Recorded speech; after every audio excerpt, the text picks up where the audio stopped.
الحمد لله نحمده ونستعينه ونستغفره ونعوذ بالله من شرور أنفسنا ومن سيئات أعمالنا من يهد الله فلا مضل له ومن يضلله فلا هادي له ونشهد أن لا إله إلا الله وحده لا شريك له وسندنا مولانا محمدا عبده ورسوله الذي أرسله بالحق بشيرا ونذيرا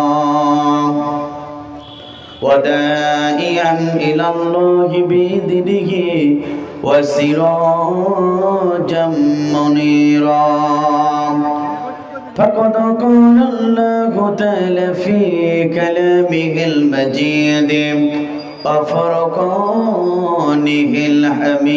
الحميد أعوذ بالله من الشيطان الرجيم بسم الله الرحمن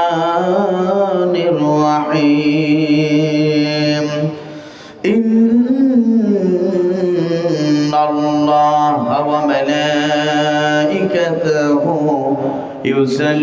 يصلون على النبي يا أيها الذين آمنوا صلوا عليه وسلموا تسليما সকলের জবান সে আমরা দুইবার ইব্রাহিম পাঠ করি আল্লাহুম্মা সাল্লি আলা মুহাম্মাদিন ওয়া আলা আলি মুহাম্মাদ কামা সাল্লাইতা আলা ইব্রাহিম ওয়া আলা আলি ইব্রাহিম ইন্নাকা হামিদুম মাজিদ اللهم بارك على محمد وعلى آل محمد كما باركت على إبراهيم وعلى آل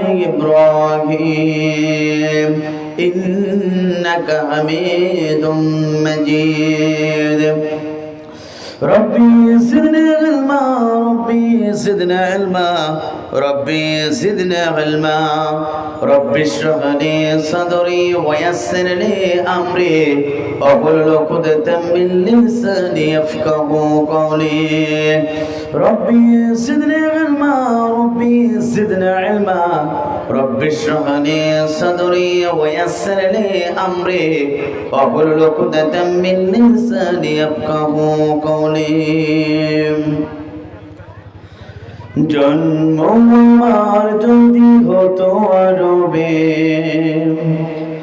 মক্কা মদিনার কোন গ্রামে জন্ম আমার যদি হতো আরবে মক্কা মদিনার কোন গ্রামে তোমার দিদার লাভে ধন্য হতাম তোমার দিদার লাভে ধন্য হতাম বারে দেখে এই মন জোড়াতাম বারে দেখে এই মন জোড়াতাম জন্ম আমার যদি হতো আরবে মক্কা মদিনার কোন গ্রামে তোমার দিদার লাভে ধন্য হতাম তোমার দিদার লাভে ধন্য হতাম বারে দেখে এই মন জোড়াতাম বারে দেখে এই মন জোড়াতাম যারা দেখেছিল তোমায় নয়ন ভরে আজ পৃথিবী তাদের স্মরণ করে যারা দেখেছিল তোমায় নয়ন ভরে আজ পৃথিবী তাদের স্মরণ করে, আমিও তাদের মতন স্মরণ হতাম, আমিও তাদের মতন সফল হতাম।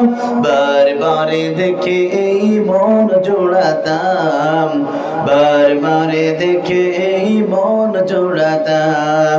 জন্ম আমার যদি হতো আরবে, মক্কা মদিনার কোন গ্রামে, তোমার দিদার লাভে ধন্য হতাম, তোমার দিদার লাভে ধন্য হতাম। বারবারে দেখে এই মন জোড়াতাম, বারবারে দেখে এই মন জোড়াতাম। মদিনার পথ ধুলি শরীরে মেখে, সুরমা দাতাম আমার নয়ন রেখে। মদিনার পথ ধুলি শরীরে মেখে, সুরমা বাদাতাম আমার নয়ন রেখে। সেই স্মৃতি এই বুকে ধারণ করে, সেই স্মৃতি এই বুকে ধারণ করে।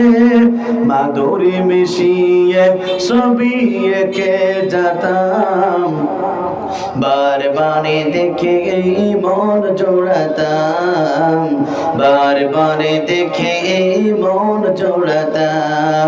জন্ম আমার যদি হতো আরবে, মক্কা মদিনার কোন গ্রামে, তোমার দিদার লাভে ধন্য হতাম, তোমার দিদার লাভে ধন্য হতাম। বারবারে দেখে মন জোড়াতাম, বারবারে দেখে মন জোড়াতাম। চিৎকার করে বলেন মা বাবা রুজির করে লা ইলাহা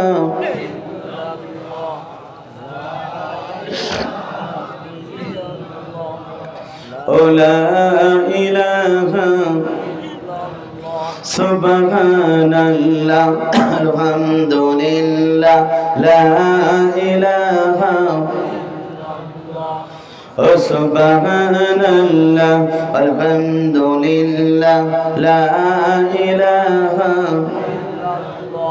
আসমানে আল্লাহ জমিনে আল্লাহ, হায়াতে আল্লাহ মওতে আল্লাহ লা ইলাহা ও সুবহানাল্লাহ আলহামদুলিল্লাহ লা ইলাহা। কুরআন আমাদের সংবিধান, ওরাও সবাই তার বিজয় নিশান। কথা বলুন ঠিক না ঠিক? আপনার আমার সংবিধানের নাম কি? আর ধরেন আপনার আমার সংবিধানের নাম কি? কারা কারা মুসলমান দুহাত তুলে একটু আল্লাহকে দেখায়। আমরা দাঁড়িতে মুসলমান, আমাদের জীবন গ্রন্থ আল্লাহর কোরআন, আমাদের আবাসর আল্লাহ, আমাদের নেতা হচ্ছে মুহাম্মদ রাসূলুল্লাহ সাল্লাল্লাহু আলাইহি ওয়াসাল্লাম। কথা বলুন ঠিক না ঠিক? আমাদের আবাসর আল্লাহ, আমাদের নেতা হচ্ছে মুহাম্মদ রাসূলুল্লাহ সাল্লাল্লাহু আলাইহি ওয়াসাল্লাম। আর মুসলমানদের জীবন গ্রন্থ আল্লাহর কোরআন। কথা বলুন ঠিক না ঠিক? কিছুদিন আগে আমরা দেখতে পেরেছিলাম ফ্রান্সের সরকারের প্রধানমন্ত্রী ম্যাক্রো বিশ্ববিজ্ঞানে কটূক্তি করেছিল বাংলাদেশের তৌহিদি জনতারা টেকনাফ থেকে তেতুলিয়া, রূপসা থেকে পাথুরিয়া, সুন্দরবন থেকে বান্দরবন প্রত্যেকটি মুসলিম মুসলমানেরা মাথায় কাপড়ের কাপড় বেঁধে গোটা পৃথিবীতে বিশ্বনবীর পক্ষে স্লোগান দিয়েছিল, আমরা সেই নবীর উম্মত। কথা বলুন ঠিক না বেড়ে?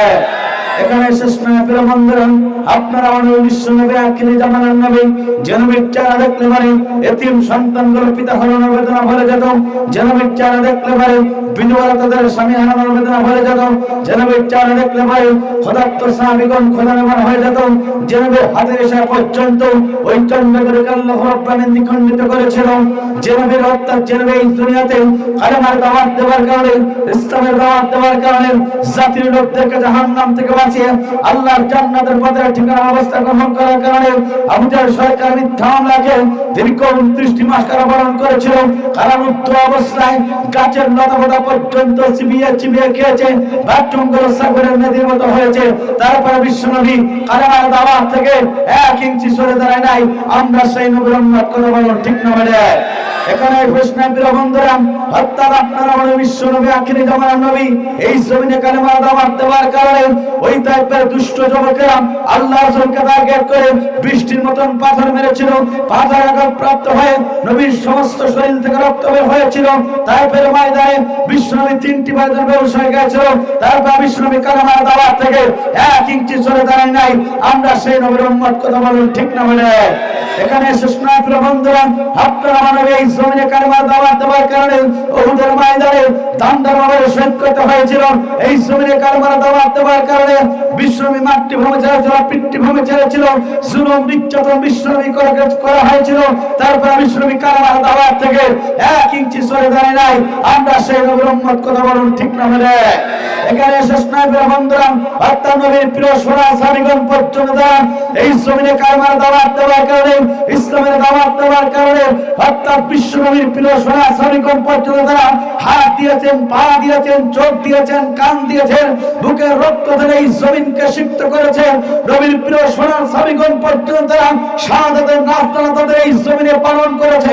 তারপরে নবীর প্রিয় সাহাবীগণ পর্যন্ত বাতিল শক্তির কাছে 1 সেকেন্ডের জন্য মাথা রাখতে পারি নাই। কথা বলুন, ঠিক না বলে? আর বাবা সাতুল আম্বিয়া, হত্যা নবীদের উদ্দেশ্যে রয়েছে হক্কানি আলেমগণ। সেই হক্কানি আলেমগণ জনগণের পৃথিবীতে কালেমার দাওয়াত দিয়েছিল, ইসলামের দাওয়াত দিয়েছিল। জাতির লোকেরা যখন অর্থাৎ তারা জালিম ছিল, স্বৈরাচার ছিল, ওই স্বৈরাচাররা অর্থাৎ আলেমদেরকে মিথ্যা মামলা দিয়ে অন্ধ প্রকারে জীবন যাপন করিয়েছে। অসংখ্য আলেমকে মিথ্যা মামলা দিয়ে ফাঁসের কাস্তি ধরিয়েছে। তারপরে একজন হক্কানি আলেম বাতিল শক্তির কাছে 1 সেকেন্ডের জন্য মাথা নত করে নাই। আত্মস্থাকে দুঃখ লাগে প্রিয় বন্ধুরা, লক্ষ্য করুন, যিনি গোটা পৃথিবীতে 50টা বছর ধরে কোরআনের তাফসীর করেছিল, কাবা ঘরে 3 দিনের থেকে পড়ার সুযোগ পেয়েছিল, 2 রাকাত নামাজ পড়ার সুযোগ পেয়েছিল, 4 ঘন্টা কোরআনের তাফসীর শুনে হাজার হাজার ইহুদি নাস্তিকরা কালেমা পড়ে মুসলমান হয়ে গিয়েছিল। যার জন্য গোটা পৃথিবীর মুসলমান কাঁদে, যার জন্য এই বাংলাদেশের অসংখ্য মুরিদরা পর্যন্ত এখন চাই নামাজে বলে বলে কাঁদে। অর্থাৎ জাতির শ্রেষ্ঠ সন্তান কোরআনের পাখি আল্লামা সাঈদী পর্যন্ত এই কালেমার দাওয়াত দেওয়ার কারণে ওই জালিমের টার্গেট কিন্তু হয়ে 13টি বছর ধরে মিথ্যা মামলা খেয়ে অন্ধ প্রকার জীবন যাপন করে 5 রাষ্ট্রকে ক্ষতি করার জন্য ওই জালিমরা তাকে ইনজেকশনের মাধ্যমে বিষ ঢুকিয়ে পৃথিবীর মাঝ থেকে বিদায় গ্রহণ করা হয়েছিল।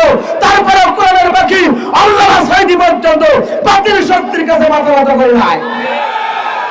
সুতরাং বিশ্বনবীর মতন করলে যে আপনার রক্ত দেওয়া লাগে, বিশ্বনবীর মতন করলে মিথ্যা মামলা খাওয়া লাগে, বিশ্বনবীর মতন করলে হত্যা দহনের ময়দানের মতন করলে ঠান্ডা বাবার শহীদ করতে হয়, নবীর মতন করলে অর্থাৎ এই জমিনে জুলুম নির্যাতনের শিকার হতে হয়, নবীর প্রিয় সাহাবীদের মতন করলে রক্ত দিতে হয়, জীবন দিতে হয়, ফাঁসির কাজটা ধরা লাগে।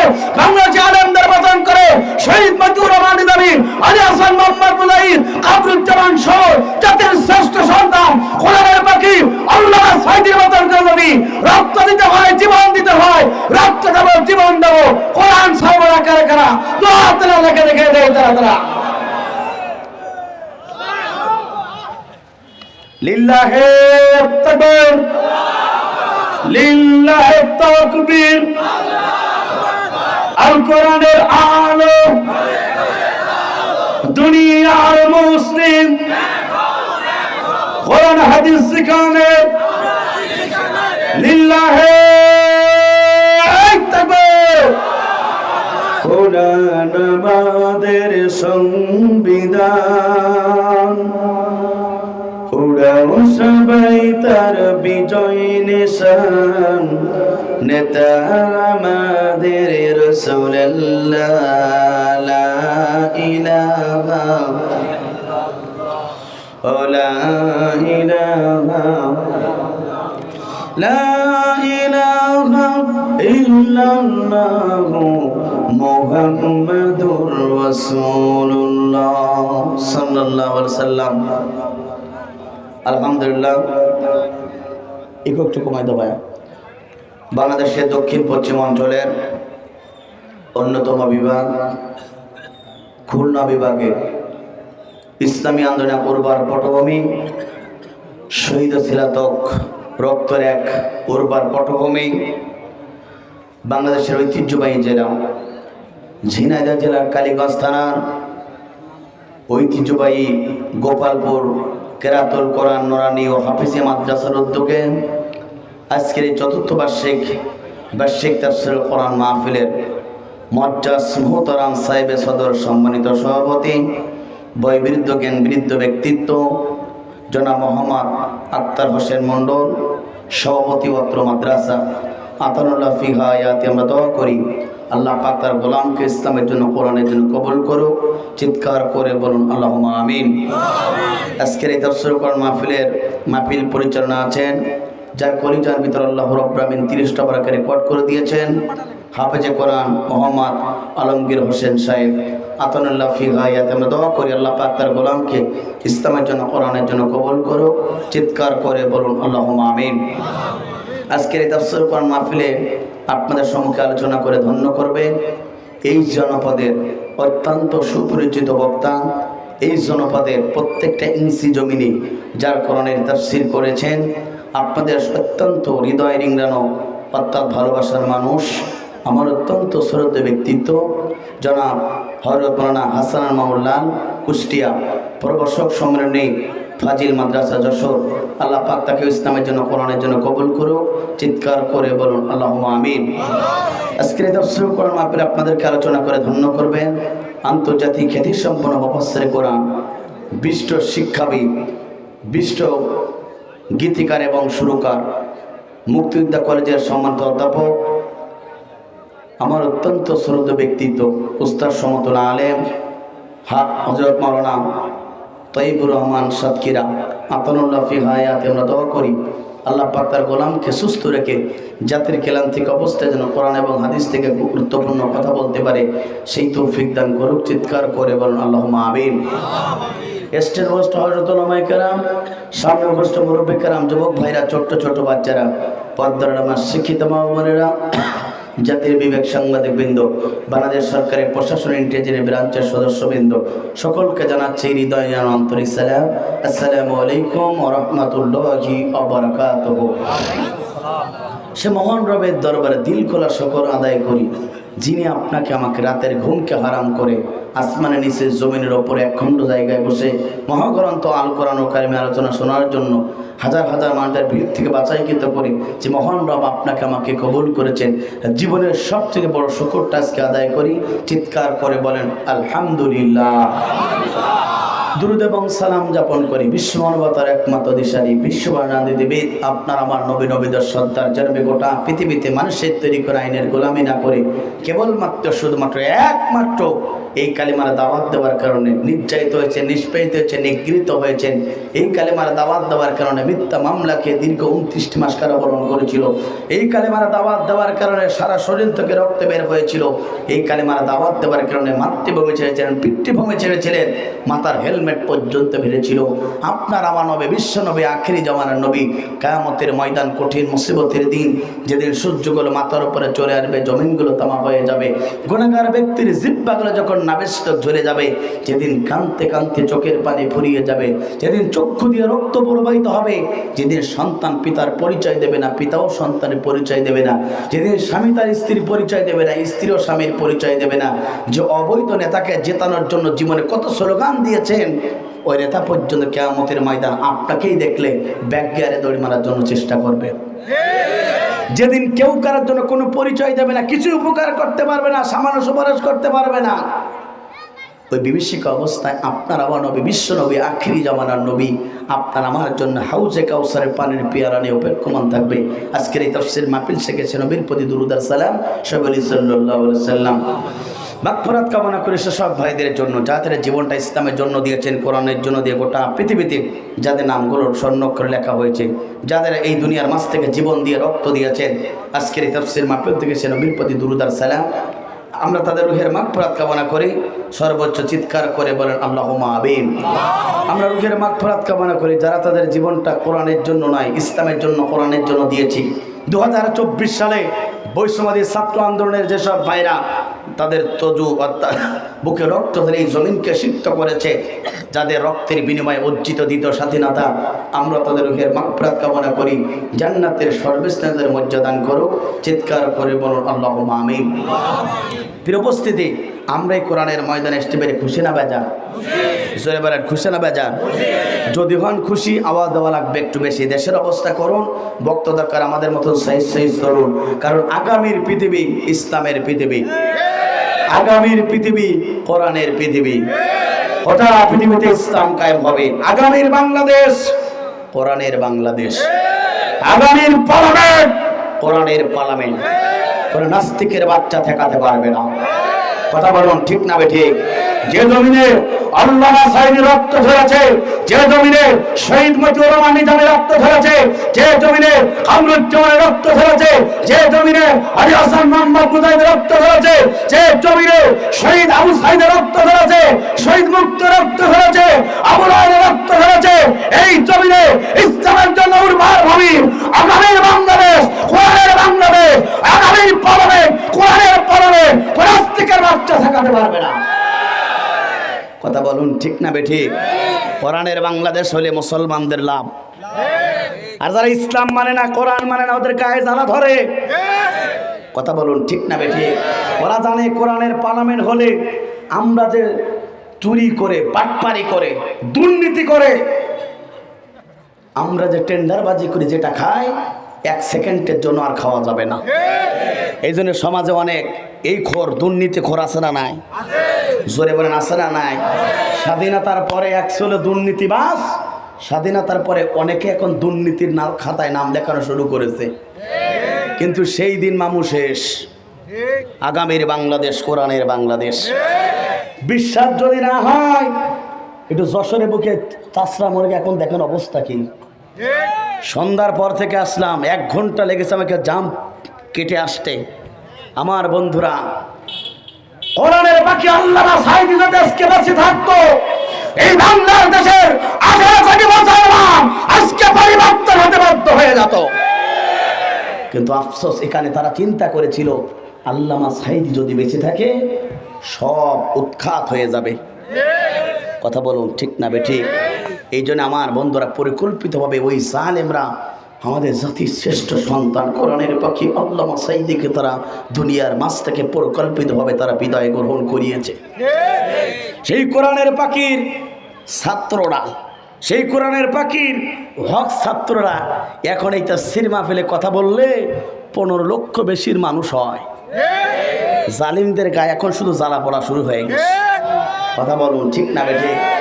গতকালকে সেই মাঠে আমি ছিলাম। আমার বন্ধুরা, দেখেছি যে মানুষের উস্পি বড়া ভিড়, যে মানুষের হৃদয়ে প্রশান্তি।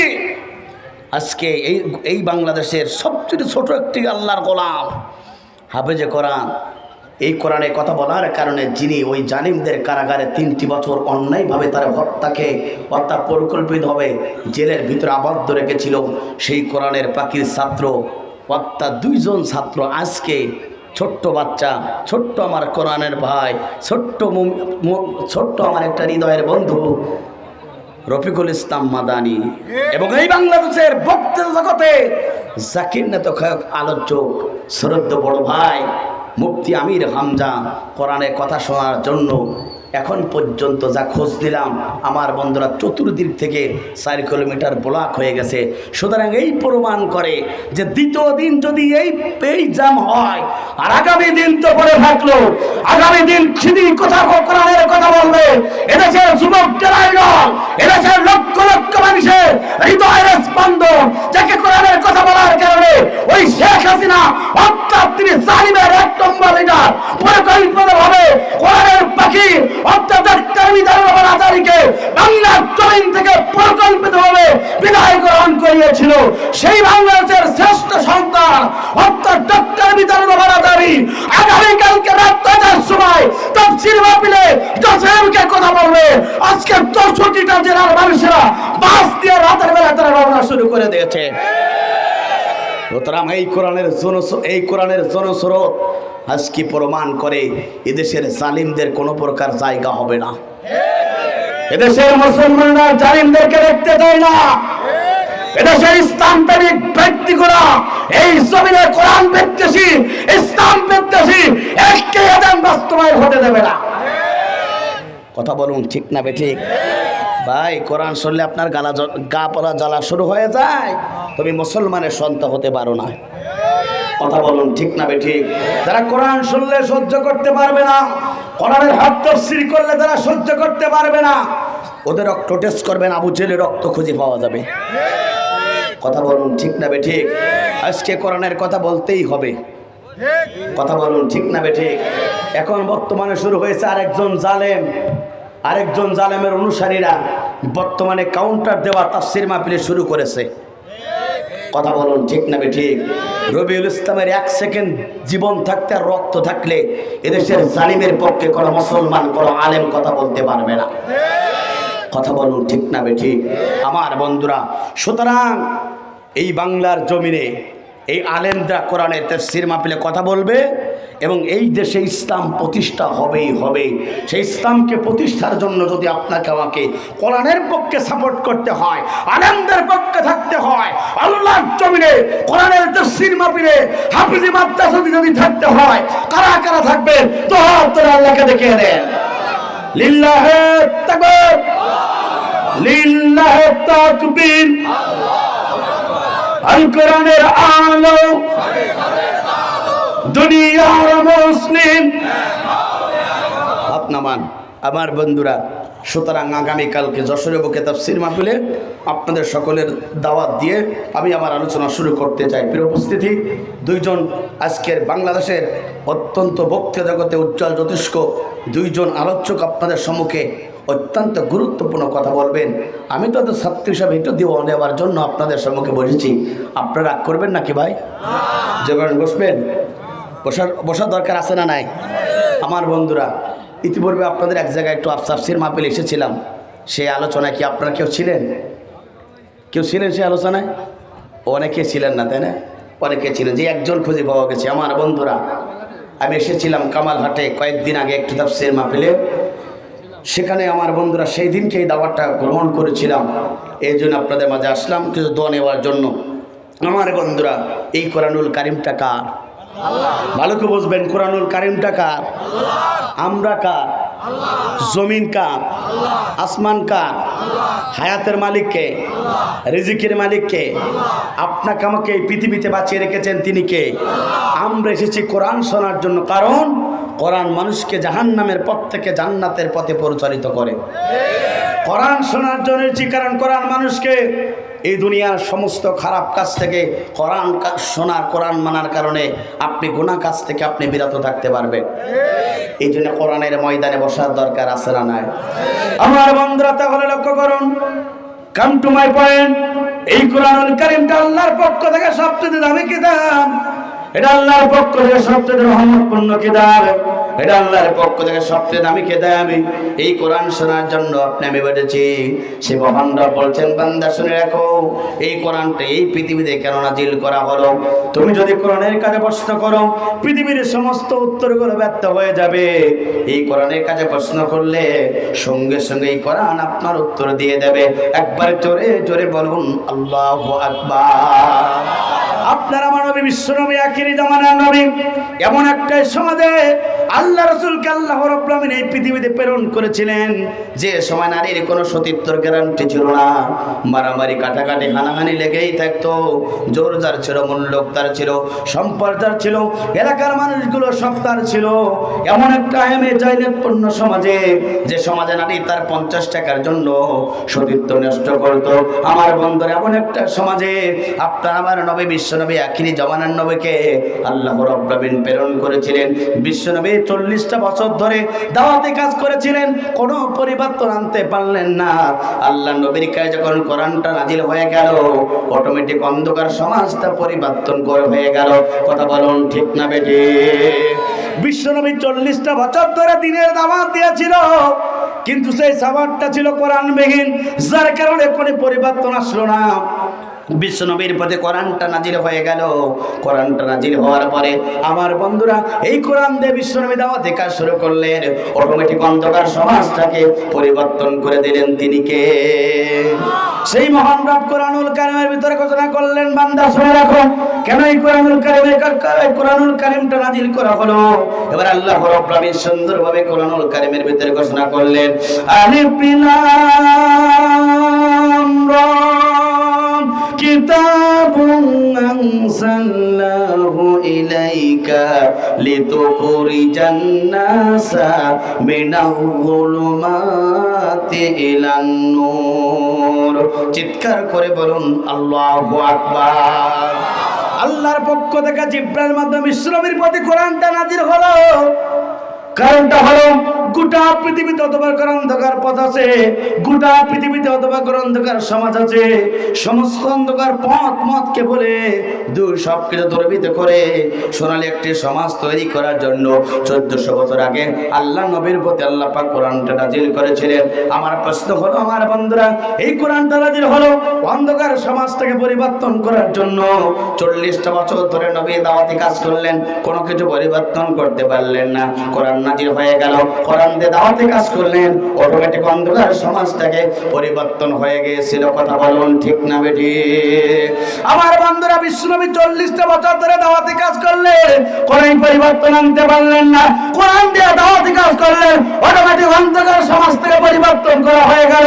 আমার বন্ধুরা, আপনার লাগে দুঃখ লাগে, আজ বাংলার মুসলমানরা 16টি বছর ধরে তারা আয়ামে অর্থাৎ তারা অন্ধকার সমাজে নিমজ্জিত ছিল।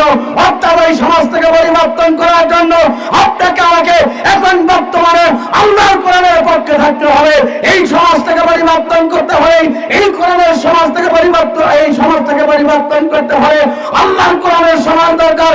আর কোরআনের সমাজ যদি এই সমাজে ফিট হয়ে যায়, অন্ধকার দূরীভূত হয়ে যাবে। বিশ্বনবী 40টা বছর ধরে দিনের দাওয়াত দিলেন, পরিবর্তন হলো না। কোরআন নাজিল হয়ে গেল, আমার বন্ধুরা অটোমেটিক অন্ধকার সমাজ পরিবর্তন হয়ে গেল।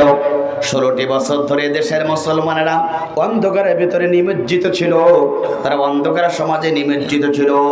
আমার বন্ধুরা, নতুনভাবে স্বাধীনতা হয়েছে, এই জন্য আপনাকে আমাকে এই সমাজ যদি কোরআন ধরে যদি বাস্তবায়ন করা যায়, এই আয়ামে হত্যার সাইলাপূর্ণ সমাজটাকে আবার পরিবর্তন হয়ে যাবে। কথা বলুন ঠিক না বেঠিক? মা ফাররাতনা ফিল কিতাবি মিন শাইইন, এমন কোন সলিউশন নাই, এমন কোন প্রশ্নের উত্তর নাই যেটা আল্লাহ রাব্বুল আলামিন এই কোরআনের ভিতরে নাজিল করে নাই।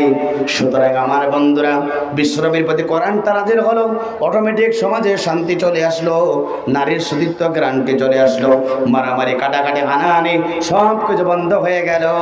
আপনার আমাকে যদি এই সমাজে কোরআনের পক্ষে থাকতে হয়, ইসলামের পক্ষে থাকতে হয়, এই সমাজ যদি এই সমাজে কোরআনের সমাজ যদি এই সমাজে বাস্তবায়ন হয়ে যায়, এই সব অন্ধকার দুর্বৃত্ত হয়ে যাবে, নতুন একটি সমাজ মুসলমান পেয়ে যাবে।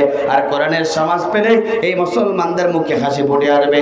কথা বলুন ঠিক না বেঠিক? এই জন্য এই সমাজটাকে পরিবর্তন করার জন্য আল্লাহর কোরআন দরকার আছে না নাই? জোরে বলেন আছে না নাই? এই কোরআন যদি থাকে এই সমাজে, রান্নাঘর থেকে শুরু করে পার্লামেন্ট পর্যন্ত যদি কোরআনের সমাজ থাকে, এই সমাজে দুর্নীতি হবে না। এই সমাজে একজন নারী তার সতীত্ব 50 টাকার জন্য বিক্রি করবে না। এই সমাজে ইয়াবাখোর, মদখোর, গাঁজাখোর 24 ঘন্টার ভিতরে তারা পালাতে বাধ্য হবে, কারণ ওইসব হারাম করেছেন তিনি কে? কথা বলেন না কেন? সব কিছু হারাম করেছেন আল্লাহ। সুতরাং এই কাজ যারা সমাজে করবে, কোরআন দিয়ে বিচার করলে, চুরির বিচার যদি কোরআন দিয়ে হয়, জিনার বিচার যদি কোরআন দিয়ে হয়, মদখোর, ইয়াবাখোর, ফেন্সিখোরের বিচার যদি কোরআন দিয়ে এখন এই সমাজে যদি প্রকাশ হয়, এই সমাজে একজন দুর্নীতিবাজ, ইয়াবাখোর, মদখোর, নারীখোর আর খুঁজে খুঁজে পাওয়া যাবে না। এই জন্য কোরআন যেখানে আছে শান্তি সেখানে, কোরআন যেখানে আছে শান্তি সেখানে। এই জন্য কোরআন আপনার আমার সমাজে চালু হোক, এটা আপনি আমি চাই কিনা? কারা কারা চান? এবার দুহাত তুলে আল্লাহকে দেখান। লিল্লাহি তাকবীর, লিল্লাহি তাকবীর। হাত নামা। আমার বন্ধুরা, এই কোরআন তাহলে আমাদের দরকার। অনেকে বলে তাফসীর মাহফিল দিয়ে লাভ কি? কিন্তু তাফসীর মাহফিল দিয়ে লস আছে এই গ্যারান্টি কেউ দিতে পারবে? কিন্তু তাফসীর মাহফিল দিয়ে লাভ আছে এই কথা কার? ওয়াজাক্কির ফাইন্না যিকরা তানফাউল মুমিনিন। হে নবী, আপনি মুমিনদেরকে কোরআন শোনান, কারণ হলো মুমিনদের কোরআন শোনালে তাদের জীবনে উপকার আসবে। চিৎকার করে বলেন আল্লাহু আকবার। শুধু তাই না, বিশ্বনবী বলেছেন তাদারুসুল ইলমি সাআতি মিনাল লাইলি, যারা একটি ঘন্টা কোরআনের জন্য ব্যয় করবে 60 বছর অপর ইবাদত করলে যে পরিমাণ সওয়াব হবে, একটি ঘন্টা কোরআনের জন্য ব্যয় করলে সেই পরিমাণ সওয়াব আপনার আমলনামায় লেখা হবে। চিৎকার করে বলেন আল্লাহু আকবার। এবার 60 বছর বাঁচবেন কারা কারা? হাত তুলে দেখান। মুরব্বী মনে হয় বাঁচবে। আমার বন্ধুরা, দুনিয়ার সব কিছু গ্যারান্টি দেওয়া যায়, মৃত্যুর কিন্তু গ্যারান্টি। তো অনেকে তো বলেছিল 2041 সাল পর্যন্ত সোফার গুলো ওটা লাগালাম, 1 সেকেন্ড নড়বো না। কথা বলেন না কেন? অনেকে বলেছিল 2041 সাল পর্যন্ত আমাদের প্ল্যান, এই পর্যন্ত আমরা এখানে টিকেই থাকবো, কেউ সরাতে পারবে না। আল্লাহ পাক বলেন ইন্না বাশশা রাব্বিকা লাশাদীদ, আমি এমন ধরা ধরবো 2024 সালে 5ই আগস্টে বোল আউট হয়ে আমার বন্ধুরা দুপুরে ভাত ছাড়া, শাড়ি ছাড়া বউ তার স্বামীর বাড়ি চলে গেল। কথা বলুন ঠিক না বেঠিক? কিছু ওয়াজ হবে অ্যাঙ্গেলে, কিছু হবে প্যান্ডেলে, মগজ থাকলে বুকে বুঝে নিতে হবে। তবে এখন আর অ্যাঙ্গেলে মারার দিন না, এখন সরাসরি মারবো। কথা বলুন ঠিক না বেঠিক? এই জমিনে যারা অহংকার করেছিল, এই জমিনে যারা নিরপরাধ আলিমকে যারা ফাঁসির কাস্টে ধরিয়েছিল, এই জমিনে যারা ইসলামী আন্দোলনের কর্মীদেরকে ক্রস ফায়ার দিয়েছিল, এই জমিনে ইসলামী আন্দোলনের কর্মীদেরকে যারা লাইন আপ করে 2013 সালে ষড়যন্ত্র করেছিল, অন্যায় করেছিল, অন্যায়কারীরা এই সমাজে টিকতে পারলো না। আমাদের কাজ বলতে হুজুর এই জালিমরা কি বিদায় হবে না? আমরা তাদেরকে বলতাম কোরআনের ভাষায় সূরা কোরআন শরীফের 22 নম্বর সূরা সূরা সেজদার 18 নম্বরে আয়াত আল্লাহ পাক বলছেন, জালিমকে তখন আমি ধ্বংস করব যখন তাদের দ্বারা দুনিয়ার সমস্ত পাপ কাজ আমি শেষ করে নেব। কথা বলুন ঠিক না বেটি? জালিমরা, এরপর আল্লাহ পাক অন্য আয়াতে বলছেন জালিমদের এমন ধরা ধরবো কোন পাশে কি যে হয়ে যাবে ওরা নিজেরাও টের পেত না। 5 তারিখের সকালবেলা পর্যন্ত ওরা জানতো না যে দুপুরে বাল খেতে পারবো না, তাহলে দেশি মুরগির রান্না করার সুযোগ পেত না। কথা বলুন ঠিক না বেঠিক? সব খেলা খেলতে পারেন তিনি কে? জোরে বলেন তিনি কে? আমার বন্ধুরা, সুতরাং এই জমিনের মালিক আল্লাহ, আসমানের মালিক আল্লাহ, হায়াতের মালিক আল্লাহ, রিজিকের মালিক আল্লাহ। ওরা যখন জমিনে অহংকার করলো, আল্লাহ পাক এমন ধরা ধরলো এই পৃথিবীর মাঝ থেকে না, এই দেশের বাইরে তারা গিয়ে এখন আল্লাহ আল্লাহ করছে। আমরা তাদেরকে বুঝাইছি আলেমদেরকে মিথ্যা মামলা দিও না। আমরা তাদেরকে বলেছি ইসলামী আন্দোলন কর্মীদেরকে কষ্ট দিও না। আমরা তাদেরকে কোরআন দিয়ে বুঝাইছি জমিনের জুলুমকারী হয়ো না। আমরা তাদেরকে বলেছি জমিনে অহংকারী হয়ো না। এই জমিনে তোমরা ইসলামের ওলা ব্যক্তিদেরকে জুলুম নির্যাতন করে আয়নাঘরের ভিতরে ঢুকিয়ে তোমরা কষ্ট দিও না। শোনো, আলেমদের কথা তারা শুনি নাই, এই জন্য আল্লাহ পাক তাদেরকেও ছাড় দেয় নাই। কথা বলুন ঠিক না বেঠিক? আলেমদের কথা ছিল কোরআন দিয়ে। আফসোস দুঃখ এখানে আমার বন্ধুরা, জাতির শ্রেষ্ঠ সন্তানের এখন আলেমরা কোরআন দিয়ে অর্থাৎ তাদের সম্মুখে অর্থাৎ তাদের সতর্ক করেছে। ওই সতর্ককারী তারা বলেছে আমাদের ঘরেকে, আমাদের পাড়াইকে, আমাদের সামনে আসাকে আমরা তো সব কিছুর মালিক। আল্লাহ পাক বলল শোনো, তোমার সামান্য ক্ষমতার একটু দিয়েছি, তাই তুমি যদি মানুষদেরকে পিপ্তার মতন দেখো, আমি আপনাদের তোমাকে ছাড় দেবো না। ছাড়কে আল্লাহ পাক দিয়েছে। কোরআনের পাকে আল্লামা সাঈদী বলেছিল 12 কোটি মুসলমান এমন একটা নাড়া দেবে, মামুর বাড়ি দিল্লিকেই পড়বে। স্থান কোথায়? কথা বলেন না কেন? দিল্লির বুকে। কথা বলুন ঠিক না বেটি? কোরআনের পাকে আল্লামা সাঈদী এই জাতির শ্রেষ্ঠ সন্তান, তিনি বলেছিল এই জালিমদের অবসান হবে। আমার বন্ধুরা, এই জালিমদের অবসান হবে। ইঁদুর তার ইঁদুরে গর্ত পর্যন্ত খুঁজে খুঁজে পাবে, কিন্তু এই জালিমরা 1 ইঞ্চির জন্য একটা গর্ত পর্যন্ত পাবে না। কথা বলুন ঠিক না বেঠি? অনেক বড় বড় কথা বলতো, মামু খেলা হবে। আমরা বলতে চাই মামু এখন বের হও, তোমার সাথে আমরা খেলতে চাই, কিন্তু মাঠটা সব ফাঁকা। মুসলমান পাকা মাঠে খেলতে চাই না, কথা বলুন ঠিক না বেঠিক? সুতরাং আমার বন্ধুরা, জাতির শ্রেষ্ঠ সন্তান কোরআনের পাখি আল্লামা সাঈদীকে যারা এই জমিনে পরিকল্পিতভাবে যারা অবৈধ ট্রাইব্যুনাল বানিয়ে যারা জাতির শ্রেষ্ঠ সন্তান কোরআনের পাখিকে যারা অন্যায়ভাবে হত্যা করেছে, ওই ট্রাইব্যুনালে ওদের বিচার হবে। সুতরাং আল্লামা সাঈদীর হত্যাকারীর বিচার কারা কারা চান? তো আল্লাহকে দেখা। লিল্লাহি তাকবীর, লিল্লাহি তাকবীর। আমার বন্ধুরা, এই জন্য কি জালিম হওয়া যাবে? জবরে মরণ হবে? আমার বন্ধুরা, তাহলে লক্ষ্য করুন, যারা 1 ঘন্টা কোরআনের জন্য ব্যয় করবে, আল্লাহর নবী বলেছেন 60 বছর ইবাদত করলে যে পরিমাণ সওয়াব হয়, 1 ঘন্টা কোরআনের জন্য ব্যয় করলে সেই পরিমাণ সওয়াব তার আমলনামায় লেখা হবে। আমার বন্ধুরা লক্ষ্য করুন, এই জন্য আপনি এই কোরআনের ময়দানে এসে কোরআন শোনার জন্য, এই কোরআন আপনার হেদায়েতের রাস্তা, এই কোরআন হচ্ছে জান্নাতের রাস্তা। এই কোরআনের কথা শুনবে যারা, কোরআনের পক্ষে চললে তাদেরকে সম্মানিত করবে। আর এই সমাজে মুসলমান পরিচয় দিয়ে কোরআন মানবে না, ইসলাম মানবে না, ইসলামের পক্ষে যারা থাকবে না, এই কোরআন তার জন্য সুপারিশ করবে না, বরং এই কোরআন মৃত্যুর উপরে তাদের বিরুদ্ধে আল্লাহর আদালতে মামলা ঘোষণা করবে। কথা বলুন ঠিক না বেঠিক? আমার বন্ধুরা, আজকে আমি যে বিষয়ের উপরে কথা বলতে চাই, গুরুত্বপূর্ণ একটি বিষয়, গুরুত্বপূর্ণ একটি সাবজেক্ট নিয়ে আপনাদের সম্মুখে আমি কোরআনের কথা বলতে চাই। যুগে যুগে যারা ইসলামের বিরোধিতা করেছিল, যুগে যুগে যারা হকের বিরোধিতা করেছিল, যুগে যুগে যারা আলেমদের বিরোধিতা করেছিল, যুগে যুগে যারা নবীওয়ালা কাজ যারা করেছিল, তাদের যারা বিরোধিতা করেছিল, ওই জালিমরা দুনিয়ার মাঝ থেকে কয়েকটি কারণে তারা ধ্বংস হয়েছিল। এই কারণগুলো জানার দরকার আছে না নাই? যুগে যুগে কেন আমার বন্ধুরা নমরুদ ধ্বংস হলো? যুগে যুগে কেন ফেরাউন ধ্বংস হলো? যুগে যুগে কেন আবু জেহেল উতবা সাইবারা ধ্বংস হয়েছিল? আজও যারা এই পৃথিবীতে ধ্বংস হলো, তাদের অনুসারী তারা। কথা বলুন ঠিক না বেঠিক?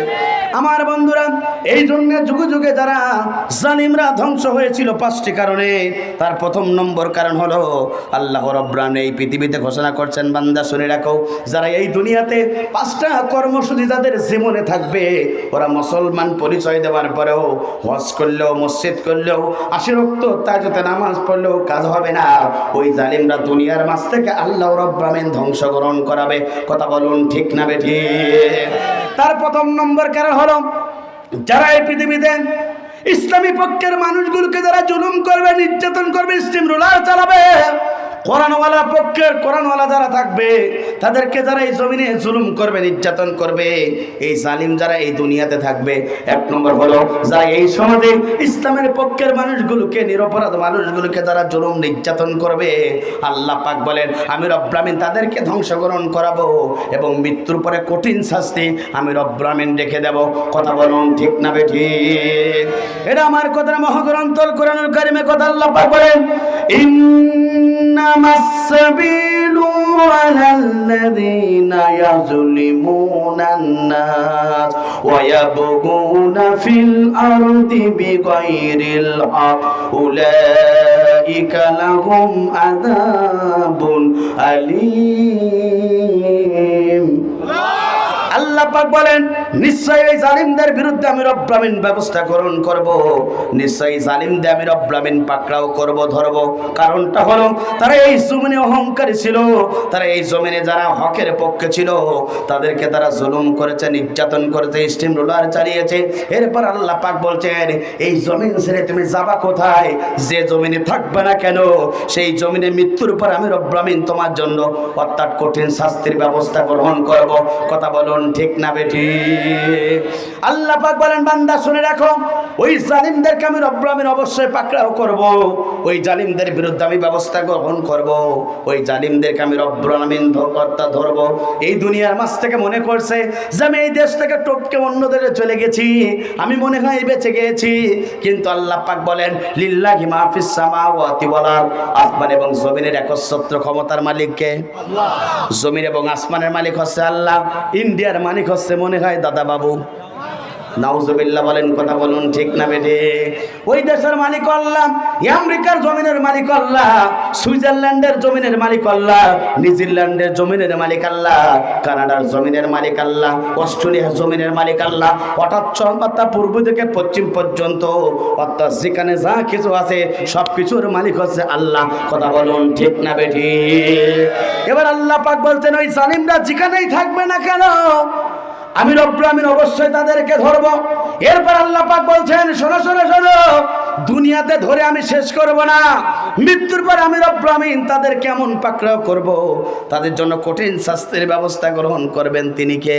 আল্লাহ। সুতরাং উনি মনে করছেন যাবে আমার শ্বশুর বাড়ি চলে আসছি, মনে হয় বেঁচে গিয়েছে না, তুমি শ্বশুর বাড়ি থাকলেও আজরাইল কিন্তু তোমাকে ছাড়বে না। কথা বলুন ঠিক না বেঠি? কুল্লু নাফসিন যায়িকাতুল মাউত, প্রত্যেক মানুষকে মৃত্যু গ্রহণ করতে হবে। ম্যান ইজ মর্টাল, মানুষ মরণশীল, প্রত্যেক মানুষকে মৃত্যুবরণ করতে হবে। সুতরাং আজরাইল যখন ওই দেশে চলে যাবে, বুবু কি আর বাড়ি থাকতে পারবে? কোথায় যাবে? মাটির নিচে। আর মাটির নিচে জমিনের মালিককে কেরামিন কাতিবিন তার কাছে যাবে। আল্লাহ পাক বলছে শোনো শোনো শোনো, তাকে অবশ্যই ধরা হবে। ছাড় কিন্তু জমিনে পালে, জমিনে যদি এদেশে টপকে আসে এদেশের জনগণ ছাড়বে না, আর যদি শেষ হয়ে যায় বয়স আজরাইল তার ছাড়বে না, অর্থাৎ সব জায়গায় ধরা খাবে, মৃত্যুর পরে পাটাম খাবে। কথা বলুন ঠিক না বেটি? সুতরাং যে অপরাধ কাজ তুমি করেছো, তোমার অপরাধে তোমার হাতের ইশারায় কোরআনের পাখি আল্লাহ মাসাইদ বিদায় গ্রহণ করেছে। তোমার সুবরসে কোরআনের পাখি আত্মার শহীদ মতরমান নিজামীর জীবন চলে গেছে। তোমার হাতের ইশারায় কামরুজ্জামানের শহীদ আত্মার জীবন চলে গেছে। তোমাকে এই বাংলা জমিনের লোক ছাড়বে না, আর আল্লাহ পাক তো ছাড়বেই না। জালিমদের বিচার করবেন তিনি কে? আল্লাহ। জোরে বলেন তিনি কে? আল্লাহ। এই জন্য আমার বুবু এখন ধরা। কথা বলুন ঠিক না বেটে? আমার বুবু খাইছে ধরা, আমার বুবু খাইছে ধরা, এবার তো আর রক্ষা নাই, হাসিনা নাই দেশে নাই, পালাই গেছে ইন্ডিয়ায়। আমার বুবু খাইছে ধরা, আমার বুবু খাইছে ধরা, এবার তো আর রক্ষা নাই, হাসিনা নাই দেশে নাই, পালাই গেছে ইন্ডিয়ায়, হাসিনা নাই দেশে নাই, পালাই গেছে ইন্ডিয়ায়। ওরে দিল্লি বুবু মামা বাড়ি, সেথায় বুবু দিছে পাড়ি। কথা বলুন ঠিক না বাড়ি? ওরে দিল্লি বুবু মামা বাড়ি, সেটাই বুবু দিছে পারি, বীরজনতা সাসে বুবু, বীরজনতা সাসে বুবু, বীরজনতা সাসে বুবু, এবার তোমার ফাঁসি চাই, হাসিনা নাই দেশে নাই, পালাই গেছে ইন্ডিয়ায়। আবার বলে টুস করে এদেশে আসবো, আমরা বলে টুস করে ওই আয়না ঘরের ভিতরে রাখবো।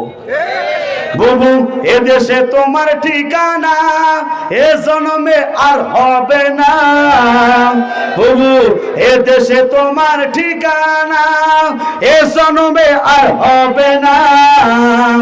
কত মানুষ মারছে বুবু, কত মানুষ মারছে বুবু, বীর জনতা জানতে চায়, হাসিনা নাই দেশে নাই, পালাই গেছে ইন্ডিয়ায়। বুবু কোথায় তোমার বাহাদুরি, কোথায় তোমার সলসাতুরি, কোথায় তোমার বাহাদুরি, কোথায় তোমার সলসাতুরি, তোমার বাবার স্বপ্ন বুবু, তোমার বাবার স্বপ্ন বুবু, ভাইসে গেল গঙ্গায়, হাসিনা নাই দেশে নাই, পালাই গেছে ইন্ডিয়ায়। কথা বলুন ঠিক না বেঠি?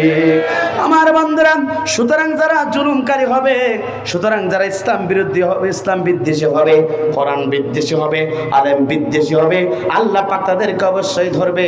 আমার বন্ধুরা, সুতরাং এক নম্বর পয়েন্ট হলো যারা এই জমিনে জুলুমকারী হবে, যারা এই জমিনে ফেরাউনের মতন যারা চলবে, আল্লাহ পাক তাদের ব্যবস্থা এই দুনিয়াতেও করবে, আখিরাতেও করবে। দুনিয়ার ব্যবস্থা শুরু হয়ে গেছে, মৃত্যুর পরে আল্লাহ পাক ধরবে। কথা বলুন ঠিক না বেঠি? এই পৃথিবীতে একজন নবী ছিলেন না, কিন্তু আল্লাহর মাহবুব বান্দা ছিলেন। নাম তার ছিল লুকমান আলাইহিস সালাম। তিনি তার সন্তানগুলোকে এটাই উপদেশ দিয়েছিল, ইয়া বুনাইয়া, হে আমার বৎস, আমার সন্তানেরা, লা তুশরিক বিল্লাহ, তোমরা আল্লাহর সাথে শিরিক করবে না। ইন্না শিরকা লা যুলমুন আযীম, বরঞ্চ সবচেয়ে জুলমের কাজ হচ্ছে শিরিকের কাজ করা। কথা বলুন ঠিক না বেঠিক? আমার বন্ধুরা, সুদিকারই শেষ নয়, জালিম যারা হয় আল্লাহ পাক তাদেরকে ভালোবাসেন না। আল্লাহ রাব্বুল আমিন বলছেন, শোনো, যারা এই সমাজে জালিম হয় আল্লাহ পাক বলছেন আমি তাদেরকে ভালোবাসি না। কথা বলুন ঠিক না বেঠিক? বিশ্বনবী হাদিসের ভিতরে বলেছেন, বান্দা শুনে রাখো, ওই জালিমরা এমন অবস্থা হয়ে যাবে। শোনো শোনো শোনো, আল্লাহ রসুলের কাছে একজন সাহাবী আসলেন, এসে বললেন, ইয়া রাসূলুল্লাহ, হাবিবাল্লাহ, আমরা কাদেরকে সাহায্য করব আর কাদেরকে সাহায্য করব না? উনজুর আখা আখা, ইয়া রাসূলুল্লাহ, হাবিবাল্লাহ, আমরা কাকে সাহায্য করব আর কাকে সাহায্য করব না আপনার জবান থেকে জানতে চাই। বিশ্বনবী সঙ্গে সঙ্গে কিছুক্ষণ চুপ থাকলেন। ওই সাহাবী চলে যাচ্ছিলেন, হঠাৎ করে বিশ্বনবী পিছন থেকে সাহাবীকে ডাকলেন, ও সাহাবী, শোনো শোনো শোনো, তুমি যেও না, কাছে আসো। নবীর কাছে ওই সাহাবী চলে আসলেন, এসে বললেন, ইয়া রাসূলুল্লাহ, আপনি বলেন কাকে সাহায্য করব আর কাকে সাহায্য করব না? সঙ্গে সঙ্গে বিশ্বনবী বললেন, ও সাহাবী শোনো, যে ব্যক্তি মাজলুম ব্যক্তি হয় তোমরা তাকে সাহায্য করবে। একবার জোরে জোরে বলুন আল্লাহু আকবার। বিশ্বনবীর এই সাহাবী কথা শোনার সঙ্গে সঙ্গে চলে যাচ্ছেন। নবী আবার ডাকলেন, সাহাবী তুমি আমার কাছে আসো। নবী আবার সাহাবীকে অত্যার আগলে ধরলেন, দুইটা হাত দিয়ে তাকে চাপ দিলেন আর বললেন, সাহাবী শোনো, সমাজে যারা মুসলিম হয় তুমি তাকে সাহায্য করবে, আর সমাজে যারা জালিম হয় তুমি তাদেরকে সাহায্য করবে। এই কথা বিশ্বনবী যখনই বললেন, সাহাবী বললেন, ইয়া রাসূলুল্লাহ, হাবিবাল্লাহ, এই কথাটার বিস্তারিত আমি তো বুঝতে পারলাম না। সমাজে যারা জালিম হবে, আমরা সমাজে যারা মুসলিম হবে তাদেরকে আমরা সাহায্য করব, কিন্তু যারা জালিম হবে তাদেরকে কিভাবে সাহায্য করতে পারি? ইয়া রাসূলুল্লাহ, হাবিবাল্লাহ, আপনার জবান থেকে একটিবারের জন্য বিস্তারিত জানতে চাই। সঙ্গে সঙ্গে বিশ্বনবী ওই সাহাবীকে লক্ষ্য করে বলল, ও সাহাবী, তুমি শুনে রাখো, তুমি তাকে সাহায্য করবে, তুমি অবশ্যই তাকে, অর্থাৎ ওই মাজলুম ব্যক্তিকে সাহায্য করবে, জালিমকে পর্যন্ত সাহায্য করবে। অর্থাৎ জালিমরা যখন সমাজে জুলুম করবে তুমি তোমার সর্বোচ্চ দিয়ে জালিমদের বিরুদ্ধে প্রতিরোধ করতে হবে। তুমি যদি প্রতিরোধ করতে পারো, ও সাহাবী শুনে রাখো, ওই জালিমরা সমাজে আর অন্যায় কাজ করতে পারবে না। কথা বলুন ঠিক না বেঠিক? এই কথা শোনার সঙ্গে সঙ্গে আল্লাহ নবীর প্রিয় সাহাবী খুশি হয়ে গেলেন, তিনি বিদায় নিয়ে চলে গেলেন। আমার বন্ধুরা, শুধু তাই না, হযরত আনাস রাদিয়াল্লাহু তাআলা আনহু বর্ণিত রাসূলুল্লাহ সাল্লাল্লাহু আলাইহি সাল্লাম হাদিসের ভিতরে বলছেন, শুনে রাখো, কোন ব্যক্তি যদি এই জমিনে 1 বিঘা জমি যদি অন্যায়ভাবে কোন ব্যক্তির কাছ থেকে যে অন্যায়ভাবে যদি সে ভক্ষণ করে, কোন ব্যক্তির কাছ থেকে যদি 1 বিঘা জমি যদি অন্যায়ভাবে যদি ভক্ষণ করে, শোনো শোনো শোনো, কিয়ামতের কঠিন মুসিবতের দিনে তখন যাকে ওঠানো হবে ওর 70 তাবক জমিন গলার ভিতরে লটকানো হবে। সবাই জিজ্ঞাসা করবে যে এই ব্যক্তির অবস্থা কেন? এই দুনিয়াতে তো শত নামাজ পড়তো, রোজাও রাখতো, তাইতে নামাজ পড়তো, 80 রাকাত তাইতে নামাজ পর্যন্ত পড়তো, কিন্তু অবস্থা এই কেন? তখন সবাই বলবে, দেখো দেখো দেখো, এই জমিনে সে নামাজি ছিল, ছিল, তাই যোদ্ধা ব্যক্তিও ছিল, কোটি কোটি টাকা দিয়ে 560টা মসজিদ পর্যন্ত তৈরি করেছিল, কিন্তু জমিনে মানুষের হক মেরে, নিজের অধিকারকে মেরে সেই 1 বিঘা জমির মতন করে সে ভক্ষণ করেছিল অন্যায়ভাবে। অর্থাৎ মানুষের অধিকারকে সে ছেড়ে দিয়ে নিজে একাই সে অধিকার ভক্ষণ করেছিল, অর্থাৎ নিজে ইচ্ছা মতন দিনের কাজ রাতে করে অধিকারকে ভক্ষণ করেছিল 1 বিঘের মতন, যার কারণে তার গলার ভিতরে আজকে 70টা তাবক ঝোলানো হয়েছে। কথা বলুন ঠিক না বেঠিক? এমন ছিল কি না? জোরে বলেন। দিনের কাজ অনেকে রাতের বেলায় অধিকারকে ভক্ষণ করেছে। কথা বলেন না কেন? তো একটা অধিকার যারা নষ্ট করেছে, 7 তবক অধিকার তার গলার ভিতরে, যারা 1 ইঞ্চি জমিন যারা মেরে নিয়েছে, 7 তবক জমিন তাদের গলার ভিতরে লটকারে আজের ময়দানে বড় হবে। সুতরাং কোটি কোটি টাকা দিয়ে মসজিদ তৈরি করে 80 রাকাত তাহাজ্জুদ নামাজ পড়ে আল্লাহর কাছ থেকে ছাড় পাবে না জালেমরা। কথা বলুন ঠিক না বেঠিক? আমার বন্ধুরা, এদের বিশ্বাস করতে হবে, জমিনে আপনি আমি জালিমকারীর পক্ষে থাকতে পারি না। যারা এই সমাজে এখন জালিমের পক্ষে আছেন, ফিরে আসুন, সুম্মা ইলাইহি তুরজাউন, আল্লাহর দিকে ফিরে আসুন, নাইলে আবারও তোমাদেরকে ধরা খাবে। কথা বলুন ঠিক না বেঠিক? এক জালিম বিদায় হয়েছে, আনলোক জালিমকে আপনি যদি এই সমাজের সব জায়গায় ফিট করে ফেলেন, ওই জালিমরা ইসলামের পক্ষের মানুষগুলোকে ভালোবাসে না, এটাই বাস্তব। কথা বলুন ঠিক না বেঠিক? আমাদেরকে এখন বলে হুজুর রয়েস হয়ে কথা বলেন, এখনো পর্যন্ত কাউন্টার দেয়, বলতে চায় একবার এসেছি একবার ফিরে যাব। জমিনে আল্লাহ দিয়েছে, আল্লাহ দিয়েছেন হায়া, আল্লাহর কাছে ফিরে যাব। কোন বাতিল শক্তির কাছে কোন ইসলামী আন্দোলনের কর্মীরা 1 ইঞ্চি মাথা নত করতে পারে না। কথা বলুন ঠিক না বেঠিক? এদেশের একটি দল 16 বছর ধরে তারা বুলডোজার চালাইছে, 16 বছর ধরে তারা শহীদ করেছে, তারপরে হকপন্থী একজন ব্যক্তি বাতিল শক্তির কাছে এখনো পর্যন্ত মাথা নত করি না। এদেশের একটি দল ক্ষমতার মস্তদে বসতে চায় না, তারা চায় এই জমিনের মালিক আল্লাহ, আসমানের মালিক আল্লাহ। আমাদের দাবি হলো যারা ক্ষমতার মস্তদে যাবে আল্লাহর কোরআন দিয়ে সমাজ চালাতে হবে, আর আমাদের দাবি হচ্ছে সেটাই। জমিনের মালিক আল্লাহ, মসজিদের মালিক আল্লাহ, পার্লামেন্টের মালিক আল্লাহ। সুতরাং পার্লামেন্টে কোরআন দিয়ে চললে সব আমরা দাবি মেনে নেব, আর কোরআন দিয়ে যদি না চলে এদেশের একজন ইসলামী আন্দোলন কর্মীর রক্ত থাকতে কোনো জালিমদের আর ক্ষমতার মস্তদে মুসলমান বসাতে চায় না। কথা বলুন ঠিক না বেঠিক? আমার বন্ধুরা, সুতরাং আপনি যদি এখনো পর্যন্ত জালিমের পক্ষে থাকেন, চোখটা যদি কালো চশমা দিয়ে এখনো পর্যন্ত সমাজ দেখেন, তাহলে রাস্তাগুলো আপনি কালোই দেখবেন, আপনি সাদা দেখতে পারবেন না।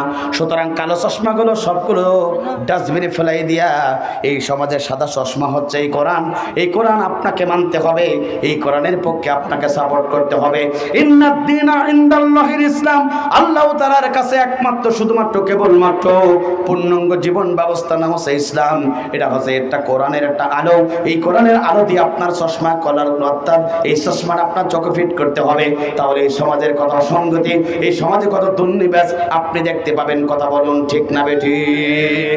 আমার বন্ধুরা, শান্তি যদি থাকতে চান, মুক্তি যদি মৃত্যুর পরে পেতে চান, আপনাকে আমাকে কোরআনের পক্ষে, ইসলামের পক্ষে থাকার দরকার আছে না নাই?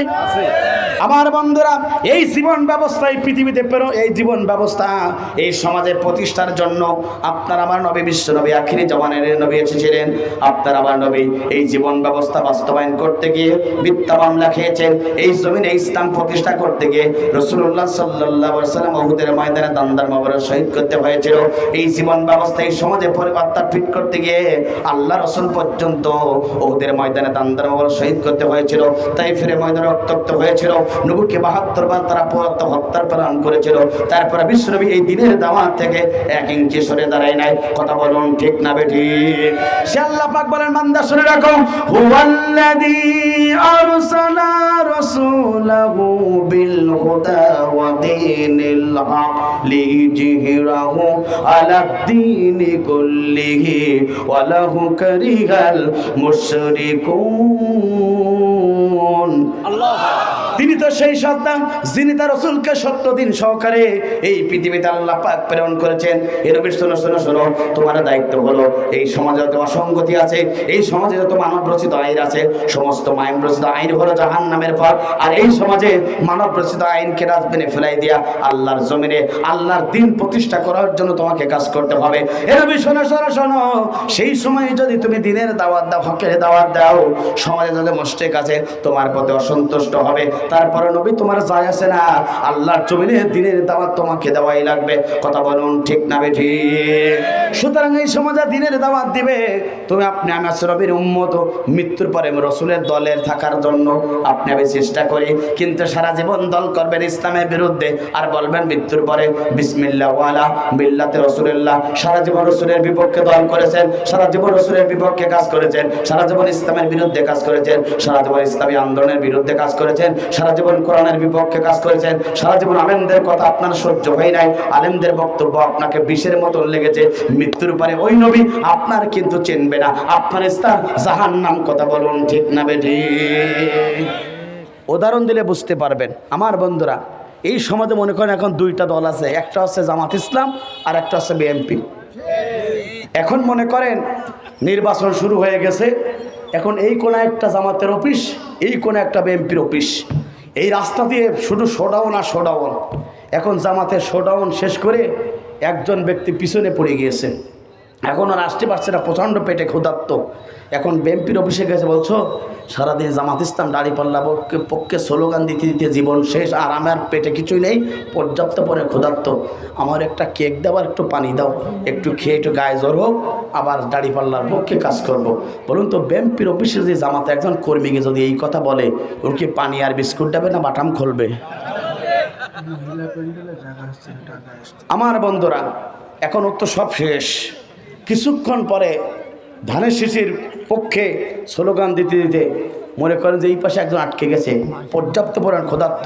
এখন ও এসে বলছে যে দেখেন আমি সারাদিন আমি ধানের শীষের পক্ষে কথা বলেছি, স্লোগান দিয়েছি, পর্যাপ্ত আমি ক্লান্ত, তো আপনার তো জামাতের অফিস, আমার জন্য একটু কেক দেন আর একটু বিস্কুট দেন, তাড়াতাড়ি খেয়ে আমি আবার ধানের শীষের পক্ষে কথা বলতে চাই, স্লোগানও দিতে চাই। জামাতের কর্মীরা ওটা পানি দেবে না বাটাম ছাড়বে?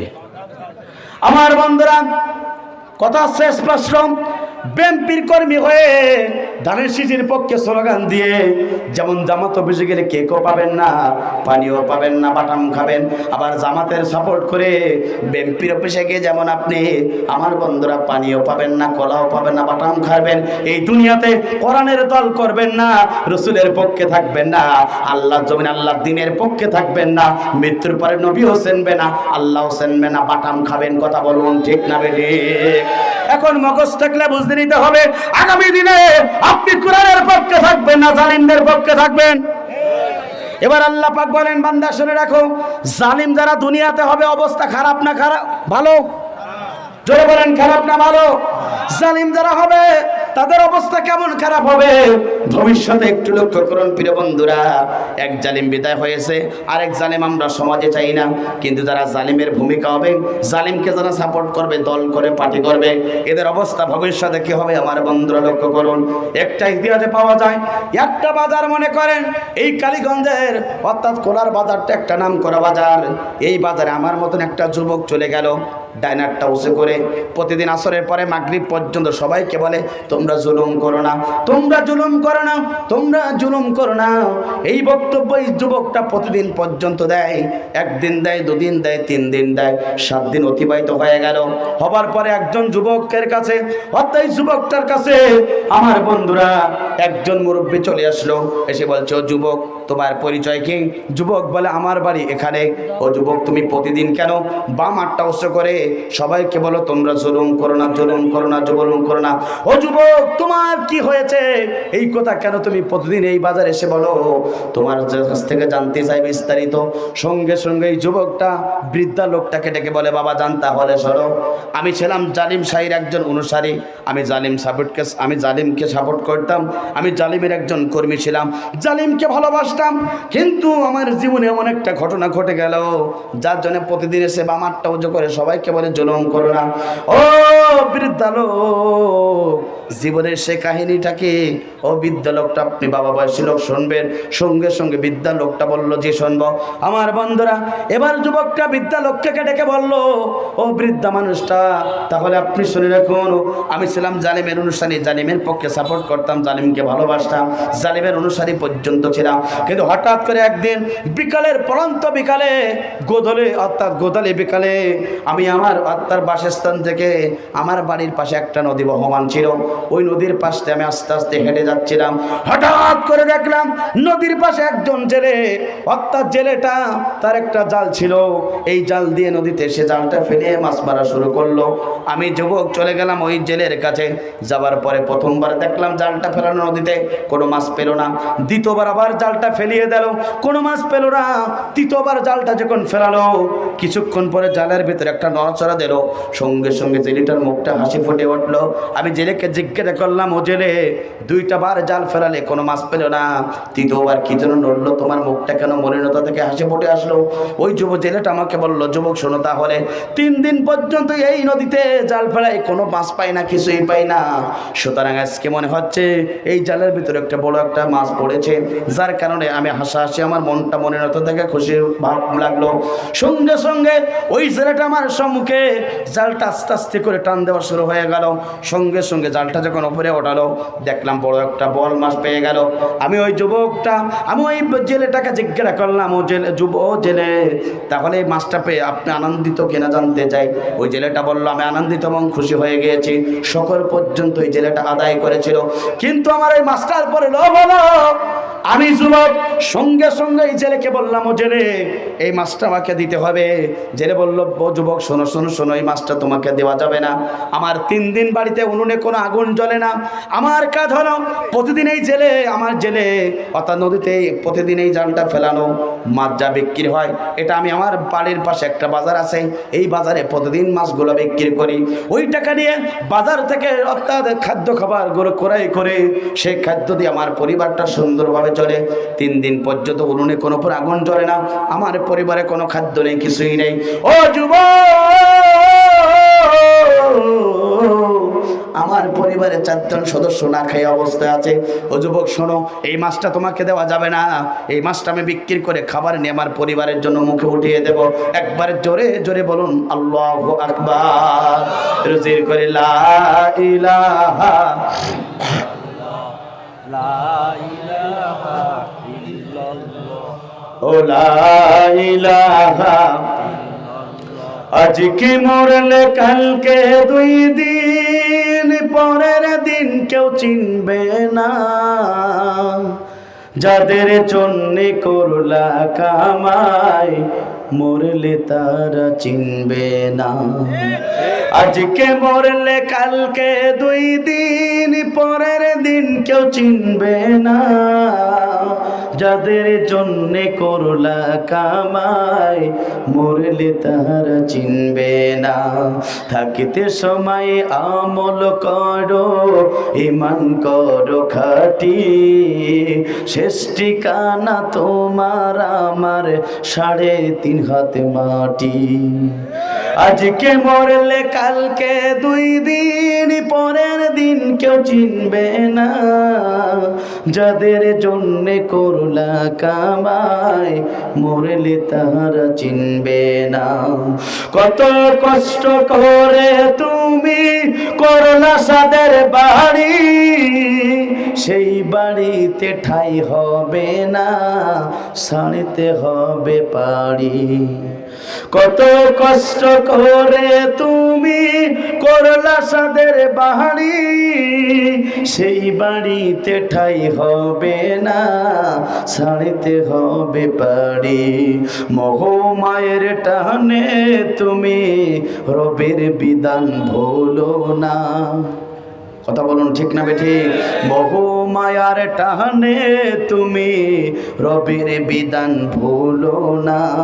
পাপ পুণ্যের হিসাব নেবে একদিন মালিক রব্বানা। আজকে মরলে কালকে 2 দিন, পরের দিন কেউ চিনবে না।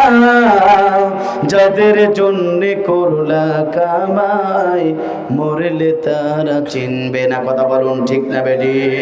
ও জেলে, তুমি আমার এই মাছটা নিও না। মাছটা বিক্রি করে আমি আমার পরিবার চালাবো। আমি যুবকটা ওই কথা শুনলাম না, জোর করে মাছটা নিয়ে ছুট দিলাম বাড়ির দিকে। ওই জেলে দেখলাম 2 হাত তুলে আল্লাহর কাছে বিড়বিড়ি করে কি বললো। আমি মাছটা নিয়ে বাড়ির দিকে যখন প্রবেশ করব, আমি আমার স্ত্রীকে বললাম, ও প্রিয়তম স্ত্রী, ঘরে থেকে বেরিয়ে আসো, তোমার জন্য উপহার স্বরূপ একটা জিনিস নিয়ে আসলাম। স্ত্রী বেরিয়ে গেল, দেখলো আমার হাতে একটা বোয়াল মাছ। মাছটা যখন আমার স্ত্রীর হাতের উপরে উঠিয়ে দেব, সঙ্গে সঙ্গে ওই বোয়াল মানের হাতের অর্থাৎ গালের ভিতরে, মুখের ভিতরে আমার সাদা আঙ্গুলটা চলে গেল।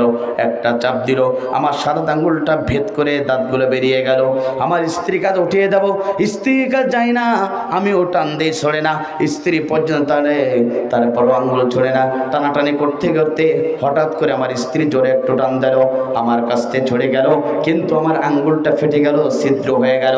ও বিদ্যালয়, তাহলে শুনে রাখুন, যে সময় আঙ্গুলটা ভেদ করে গেল, রক্ত প্রবাহিত শুরু হয়ে গেল, যন্ত্রণা যত সন্ধ্যা হয় হাতের যন্ত্রণা তত বেড়ে যায়, রাত যত গভীর হয় হাতের যন্ত্রণা তত বেড়ে যায়। সকাল হয়ে গেল, আমি চলে গেলাম একটা ডাক্তারের কাছে, এমবিবিএস ডাক্তারের কাছে।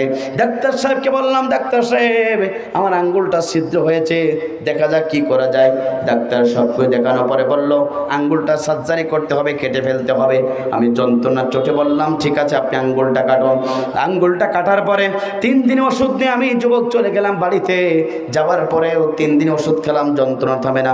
3 দিন অতিবাহিত হওয়ার পরে আমি আবার চলে গেলাম ডাক্তারের কাছে। ডাক্তার সাহেব দেখার পরে বলছো যুবক তোমার কবজি পর্যন্ত কাটতে হবে, যন্ত্রণা থেমে যাবে। আমার বন্ধুরা আমি যুবক সঙ্গে সঙ্গে ডাক্তারকে বললাম সার্জারি করেন। অর্থাৎ কবজি পর্যন্ত আমার বন্ধুরা কেটে ফেললো। সঙ্গে সঙ্গে ড্রেসিং করে 3 দিন ওষুধ নিয়ে বাড়ি আসলাম, হাতের যন্ত্রণা থামে না। এরপর আবার 3 দিন অতিবাহিত হয়ে গেল, ডাক্তারের কাছে চলে গেলাম। ডাক্তার বলো তোমার কোনোই পর্যন্ত কাটলে মনে হয় যাতে হাতের যন্ত্রণা থেমে যাবে। কোনোই পর্যন্ত কাটা হলো, যন্ত্রণা কিন্তু থামে না। ও বৃদ্ধা লোক তাহলে শুনে রাখুন, শেষ পর্যন্ত কি করলাম, শেষবারের মতন চলে গেলাম আমি ওই ডাক্তারের কাছে। ডাক্তারকে বললাম, ডাক্তার সব কিছু পরে বললো কোনোর উপর পর্যন্ত কাটতে হবে, কেটে দিল। কিন্তু আমি এবার ডাক্তারকে জিজ্ঞাসা করলাম ডাক্তার সাহেব আমার তো আঙ্গুল কাটলেন যন্ত্রণা থামে না, কবজা কাটলেন থামে না, আমার কোনোই কাটলেন তারপরেও যন্ত্রণা নিবারণ হয় না, এরপরে কোনো উপরে পর্যন্ত কাটলেন যন্ত্রণা নিবারণ হয় না। ডাক্তার সাহেব বললো এতদিন আমি ডাক্তারগিরি করলাম, ডিজিটাল কায়দার এই রুগী তো আর পালাম না। কথা বলুন ঠিক না বেঠিক? জালিমকারী অবস্থা কি হয় ভবিষ্যতে প্রিয় বন্ধুরা একটু লক্ষ্য করুন। আমি সঙ্গে সঙ্গে ডাক্তারকে বললাম কি করব। ডাক্তারকে বললাম, ডাক্তার বলল জীবনে কি ঘটনা কি অপরাধ করেছ তাড়াতাড়ি বলো। আমি ডাক্তারকে বললাম ডাক্তার সাহেব তাহলে শুনুন, আমি একটা নদীর পাড়ে যাচ্ছিলাম, যাওয়ার সময় একজন জেলে দেখছিলাম, জেলের কাছ থেকে একটা মাছ পেয়েছিলাম, জোরপূর্বক আমি সিঁড়ি নিয়ে পরিবারের কাছে উঠিয়ে দিচ্ছিলাম। কিন্তু যখন মাছটা নিয়ে আমি চলে যাচ্ছিলাম বিড়বিড় করে জেলে কে বলছিল আল্লাহর কাছে বলতে পারি না। সঙ্গে সঙ্গে ডাক্তার শোনার পরে বলল আসল রূপ এবার ঢুকতে পারলাম। ও জেলে শোনো শোনো শোনো, তোমার হাত যদি ভালো করতে হয় তাড়াতাড়ি চলে যাও ওই জেলের কাছে মাপ চেয়ে নাও, তাহলে তোমাকে হাত ওই জেলে মাপ করলে তোমার হাতের যন্ত্রণা থেমে যাবে। একবার জোরে জোরে বলুন আল্লাহু আকবার। আমার বন্ধুরা লক্ষ্য করুন, পরে আমার বন্ধুরা লক্ষ্য করুন, সঙ্গে সঙ্গে আমি আমার পরের দিকে প্রত্যাবর্তন করলাম, স্ত্রীকে একটা জামা দিতে পারলাম, জামাটা গায়ে দিয়ে এই হাত নিয়ে চলে গেলাম জেলের কাছে। জেলেকে পালাম নদীর পাশে, খালের পাশে নদীর পাশে জেলেকে পালাম। আমি আমার বামারটা দিয়ে ওই জেলের পা বরাবর মেরে দিলাম। জেলের সঙ্গে সঙ্গে আমার বুকের উপর উঠেই নিল। জেলে বলল ও যুবক তোমার পরিচয় কি, তুমি কেন আমার বুকের উপরে আসতে চাও, পাটা ধরতে চাও? সঙ্গে সঙ্গে জেলে বলল, সঙ্গে সঙ্গে আমি যুবক বললাম জেলে শোনো, অনেক দিন পূর্বে আপনার সাথে জুলুম করেছি, অনেক দিন পূর্বে আপনাকে অত্যাচার করেছি, অনেক দিন পূর্বে আপনার কাছ থেকে মাছ একটা ছেড়ে নিয়েছিলাম, মনে কি নাই? জেলে বড় মাথায় সব কিছু ঘটনা চলে আসলো। সঙ্গে সঙ্গে জেলে বলল ও, সঙ্গে সঙ্গে যুবকটা বলল ও জেলে একটা কথা আপনার কাছে জিজ্ঞাসা করতে চাই, মাছটা নিয়ে যখন আমি চলে যাচ্ছিলাম দুহাত তোলে আল্লাহর কাছে কি বলেছিলেন জানতে চাই। সঙ্গে সঙ্গে জেলে বলল যুবক তাহলে শোনো, মনে পড়ে গেল তুমি যখন আমার কাছ থেকে মাছটা নিয়ে তুমি যখন বাড়ি থেকে প্রত্যাবর্তন করতেছিলে, তুমি আমার সাথে জুলুম করেছো, যার কারণে আমি আল্লাহর কাছে দুহাত তুলে আর বলেছিলাম আল্লাহ এই যুবক আমার সাথে জুলুম করেছে, আমার পরিবারের কাছ থেকে খাদ্য খাবারগুলো নিয়ে চলে জানলাম, উত্তম ব্যাপার ব্যবস্থা গ্রহণ করুন, এই কথা বলেছিলাম। আমি ছিলাম মাজলুম, তুমি ছিলে জালিম, আল্লাহর কাছে দোয়া করেছিলাম, ওই দোয়া মনে কবুল হয়েছে, তোমার অবস্থা মনে হয় এই হয়েছে। কথা বলুন ঠিক না বেটি? যুবক এই কথা শোনার সঙ্গে সঙ্গে মাপ চাওয়ার পরে সঙ্গে সঙ্গে জেলেটা মাপ করে দিল। এরপর থেকে জেলের অবস্থা কি হলো শুনবেন। কারা কারা দুহাত তুলে আল্লাহকে দেখান তারা লিল্লাহি তাকবীর। আমার বন্ধুরা জেলের যে অবস্থা হলো এখন বাকি আছে না নাই? জোরে বলেন আছে না নাই? জেলে কিন্তু একবারে দোয়া পর্যন্ত রেখে দিলাম, সামনে আরো আছে, বলে শুনবেন না? অবশ্যই শুনবো, তবে মা বোনদের সম্পর্কে কিছু বলা দরকার। 53 বছর ঘরে এবং বাইরে ওরা হয়েছে সরকার, ওরা যখন ক্ষমতায় পুরুষ যখন কসম জোড়ে। কথা বলুন ঠিক না বেঠিক? সোনো পাউডার কিনে মারলাম আমরা, দেখা মূল্য এলাকার ভ্যান চালকরা, ওরা সব মিস্ত্রি, আমরা সব জোগাড়ি। আমার কলিজার টুকরা মারা। তবে এখন জানি কালীগঞ্জের মারা খুবই ভালো, খুবই ভালো, এদের মন খুবই নরম, ও আমার মা বোনেরা, আমি আপনাদেরকে সে মনে দিল মন নরম হয়েছে, সে নরম মনে একটু আবদার করছি। আমার মা ও বোনেরা, আপনাদেরকে আবদার করছি, আপনি আপনার বোনকে বসার জন্য সুযোগ করে দেন। আপনি যদি 1 বিঘে আপনার বোনকে সুযোগ করে দিতে পারেন, আল্লাহ রসুল বলছেন আল্লাহ পাক চাইলে জান্নাতে 10 বিঘা আপনাকে বরাদ্দ করতে পারে। এদের মা বোনের আপনাদেরকে করজোর করে বলছি, একটু এগিয়ে বসুন, পিছনের বোনদেরকে একটু বসার সুযোগ করে দেন। আমার বন্ধুরা, ঘটনা বলবো না বলে শেষ করব না। আজকে দুজন স্কলাররা আপনাদের সঙ্গে অত্যন্ত গুরুত্বপূর্ণ কথা বলবেন। আমি তো তাদের ছাত্র মাত্র, আমি তো রবিউল ইসলাম। ইউটিউবে আমার আলোচনা আপনারা শুনেছেন। আমি জামাল ইউনিয়নে একবার এসেছিলাম গোলাম রব্বানির সাথে, আবারও জামাল ইউনিয়নে 2025 সালে 4 মে কারি আব্দুল আলামিন, আর আমি ইনশাল্লাহ আসবো। আমার বন্ধুরা, সেই সময় প্রাণ খুলে আলোচনা করব। আজকের এই ঘটনা অবশ্য বলে তারপর শেষ করব। তো আপনাদের কাছে আমার আবদার হলো, অনেকের বাবাকে হারিয়েছেন, অনেকের মাকে হারিয়েছেন, অনেকের আত্মস্বজনকে হারিয়ে বড় এতিম আপনি আমি। কথা বলবো ঠিক নেই, ঠিক না ঠিক? 6 বেহারার পালকি করে আপনি আপনার বাবাকে রেখে আছেন আম বাগানের নিচে, বাঁশ বাগানের নিচে। 6 বেহারার পালকিতে করে আপনি আপনার মাকে রেখে এসেছেন সেই আপনার আম বাগানে, বাঁশ বাগানে নিয়ে। ওই বাবা চলে গেছে, মা চলে গেছে, অনেক এতিম। আমার বন্ধুরা, আপনার বাবা থাকলে আপনার বাবার জন্য খরচ করতে হতো, মা যদি বেঁচে থাকতো মা জন্য খরচ করতে হতো। কিন্তু আমরা এমন একটা জায়গায় বসেছি, এখানে আল্লাহর ঘর, মসজিদ, পাশে আছে রসুলের ঘর, মাদ্রাসা। আমার বন্ধুরা, একটি তাফসীর মাহফিল হচ্ছে এলাকার একটি ঐতিহ্যবাহী প্রতিষ্ঠান। আমার বন্ধুরা, গোপালপুর কেরাতুল কোরআন নুরানি ও হাফিজি মাদ্রাসার উদ্যোগে আমার বন্ধুরা, ইসরাফিল আলাইহিস সালাতু ওয়াস সালাম সিংহায় ফুটকার দেবে, পৃথিবীর সব কিছু ধ্বংস হয়ে যাবে। 2টা জিনিস অবশ্য থাকবে, তার একটি হচ্ছে রসুল ঘর মাদ্রাসা, আর একটা হচ্ছে আল্লাহর ঘর মসজিদ। কথা বলো ঠিক না ঠিক? নবী বলেছেন, ওই ব্যক্তি ততক্ষণ পর্যন্ত মুমিন হতে পারবে না যতক্ষণ না তার প্রিয় সম্পদটা আল্লাহ রাস্তায় ব্যয় না করতে পারবে। কোরআন শরীফে আল্লাহ পাক বলছেন, ওই ব্যক্তি ততক্ষণ পর্যন্ত আল্লাহর প্রিয় গোলাম হতে পারবে না যতক্ষণ না পর্যন্ত তার সবচেয়ে প্রিয় সম্পদটা আল্লাহ রাস্তায় ব্যয় না করতে পারবে। আমার বন্ধুরা, আপনি আমি আল্লাহর গোলাম, প্রিয় গোলাম হতে চাই কিনা? জোরে বলেন, চাই কিনা? আমার বন্ধুরা, আপনি আমি আল্লাহর প্রিয় গোলাম হতে চাই।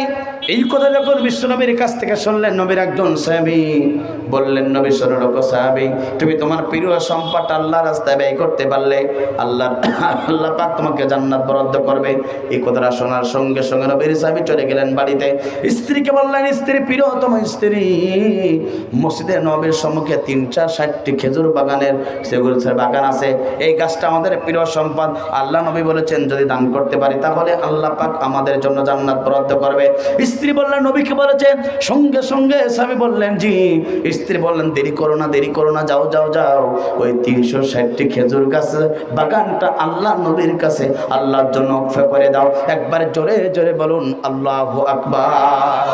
নবীর স্বামী চলে আসলেন, রসুলের কাছে সব কিছু ওয়াকফ করে দিলেন। বিনিময়ে নবীর কাছ থেকে ঘোষণা আসলো, তুমি জান্নাত পেয়ে যাবে।